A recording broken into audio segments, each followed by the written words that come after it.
One of the questions that I'm really interested in is looking at body size evolution on islands. So one of the patterns that we see globally is that when mainland taxa colonize islands, they often will, for small species, they'll often get larger on the islands, and for large species, they often get smaller on the islands. And we see this in really famous cases like Galapagos tortoises, Aldabra tortoises, Komodo dragons.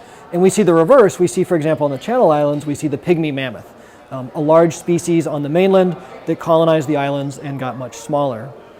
But what people haven't looked at as much is for species that occur both on the islands and on the mainland. And the Channel Islands provide this absolutely amazing opportunity to do that. And so what I do is I use museum specimens collected off of the Channel Islands over the last century, really. And we look at those specimens and we basically measure them for this really basic question: have they changed in body size? And what's really interesting is that, in fact, the answer is yes. So for side-blotched lizards, a common lizard on Catalina and many of the Channel Islands, for the western fence lizard, another common lizard species, the Pacific tree frog, and a species called the garden slender salamander, they've colonized the islands, and after doing so, they've actually gotten larger in body size, in some cases up to 20% larger than mainland populations.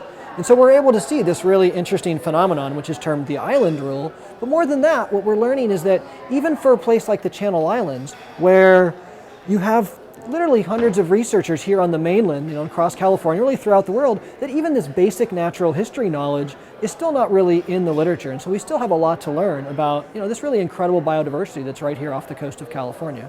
The next areas where I'll be expanding this research is to start to increase our sample size in terms of number of species. So we'll soon be looking at things like the gopher snakes on the Channel Islands, the western yellow-bellied racer, and the alligator lizard, and trying to understand for a larger suite of species, including some that we suspect didn't go from being smaller to larger, but may have gone from being larger on the mainland to smaller on the islands. We'll start to ask whether we see that there's additional species of island giants and island dwarfs.